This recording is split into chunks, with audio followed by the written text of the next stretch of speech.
जीजा के घर से जाते ही अपनी ही बहन का पति बन जाता था भाई।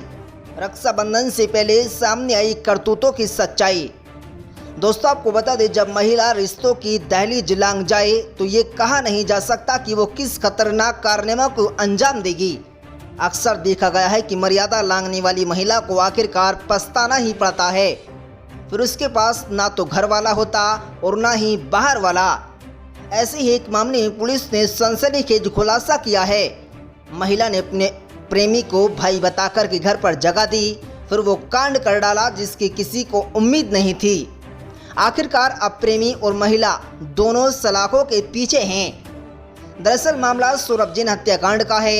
मृतक सौरभ के भाई और परिजनों ने बीते 18 जुलाई को पुलिस अधीक्षक को आवेदन देकर सौरभ जैन की हत्या कराने का आरोप लगाया गया था। परिजनों ने सौरभ की पत्नी और उसके प्रेमी दीपेश की हत्या का आरोप लगाया था। पुलिस ने मामले में खुलासा करते हुए बताया कि साल 2020 में रीचा का फेसबुक पर सरोज निवासी दीपेश से दोस्ती हुई थी। दोस्ती प्यार में बदल गई और बाद में रीचा सौरभ को छोड़कर के दीपेश के साथ चली गई। सौरभ के भाई विनीत जैन ने पुलिस को दिए आवेदन में बताया था कि सुनियोजित षड्यंत्र के तहत रीचा जैन करीब 2 माह बाद ही ये कहकर के सौरभ के पास वापस लौट आए कि दीपेश मुझे और हमारे बेटे सौरभ को परेशान करता है।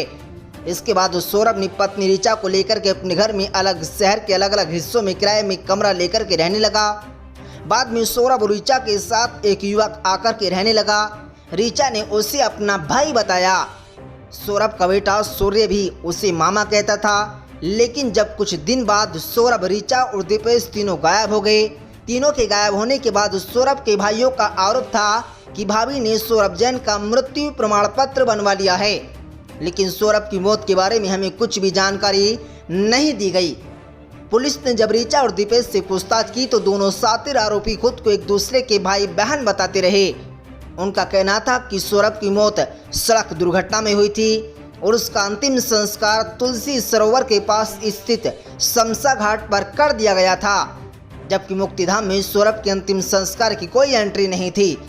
वहीं जो पंचनामा आरोपियों ने पुलिस के समक्ष प्रस्तुत किया था, उस पर जो नाम लिखे थे उनसे पूछताछ की तो उन्होंने भी पंचनामे पर अपने हस्ताक्षर न कराने बताया। साथ ही मोबाइल नंबर भी उनके नहीं थे।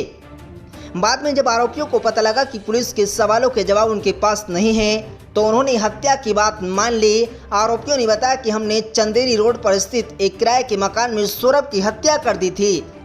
लाश के टुकड़े टुकड़े कर हमने जला दिए हैं और राख को कभी कुंडी खाट को तो कभी तुलसी सरोवर तो कभी नदी में बहाने की बात कहकर के उलझाते रहे। पुलिस ने इस बयानों की पुष्टि के लिए जांच की तो ठोस सबूत नहीं मिले। वहीं पुलिस जब से विभिन्न थाना क्षेत्रों में फरवरी मार्च में मिली अज्ञात लाशों के बारे में जानकारी एकत्र की तो विदिशा जिले के शमशाबाद थाने में सौरभ की हुलिया से मिलती लाश की जानकारी पुलिस को लगी। पुलिस ने लाश के साथ मिले कपड़े आदि का मिलान किया तो स्पष्ट हो गया कि लाश सौरभ की है। इसके बाद आरोपी ने पूछताछ की गई तो उन्होंने सौरभ को इलाज के बहाने भोपाल ले जाने और रास्ते में उसकी हत्या करने की बात कबूली है। IBC 24 की रिपोर्ट।